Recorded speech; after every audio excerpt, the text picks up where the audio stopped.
Hello relatives, welcome to this week's Schlag Bite for the week, March 8th, 2010, entitled Dancing in the Garden of Eden.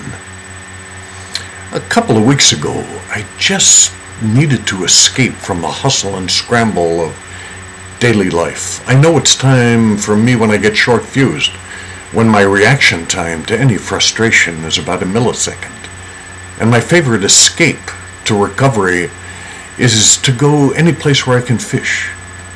The quiet isolation of a lake or stream, someplace I can hide in the splendor of nature, makes everything else seem small. And this restores my balance. There are lakes, several of them, a couple of hours from Phoenix, that in mid-February you can pretty much have all to yourself. I packed up my gear and left the city with the sky looking ominously dark. First I stopped at a supermarket and filled my goodie bag, and once back on the road, it started raining heavily. The last 20 miles to Apache Lake is a steep, curvy, sometimes single-lane dirt road that occasionally gets closed because of flooding. I made it to some lodging and then gratefully toasted my arrival. The rain never stopped. I never wet a line. Instead, I curled up in bed and read a novel. It was paradisical. I ate and slept when I wanted to. I watched the rain. Watch the rain. When you take time to watch a raindrop fall, you can see the drop accumulate slowly until its weight launches it into freefall. The raindrop picks up speed until it becomes a blur and then hits the ground. Sometimes in the flickering, filtered light, it created a stroboscopic effect, which made the drops appear to slow down so that I could see everyone clearly until it splattered at the end. When you watch rain like that, it's easy to go into deep trance.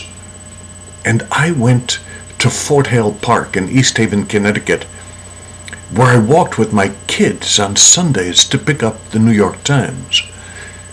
If it rained, we'd stop under a covered shelter that overlooked Long Island Sound, and I'd recite this poem by some anonymous English poet. I like to come to this quiet place and breathe the air that ruffles my face, and gaze upon thee in silent dream, for in thy lonely and lovely stream an image of that calm life appears that won my heart in my greener years. When I come to places like this quiet place, I get dizzy with the rapture of life. It was still drizzling when I drove home, back up the slippery road, through gorgeous rainbow-colored cliffs and giant saguaro cacti. The classical music station was playing a Vienna Philharmonic recording of Johann Strauss's Tales from the Vienna Woods. This was my parents' favorite song. The windshield wipers harmonized with the music, and I saw my mother and father dancing on the walls of this magnificent stage. Tears welled up in my eyes.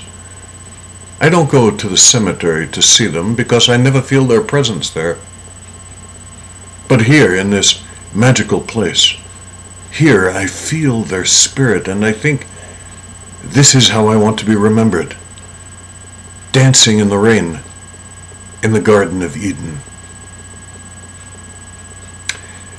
Take a look at some pictures, and for those of you who are interested in a 3-day workshop that I will do with Turtle Island Project colleagues that is entitled Creating Healing Ceremonies, the only time in the States this year. It will take place in Phoenix, May 21st through the 23rd.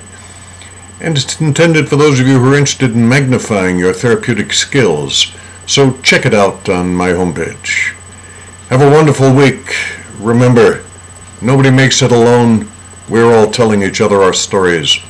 Stay connected.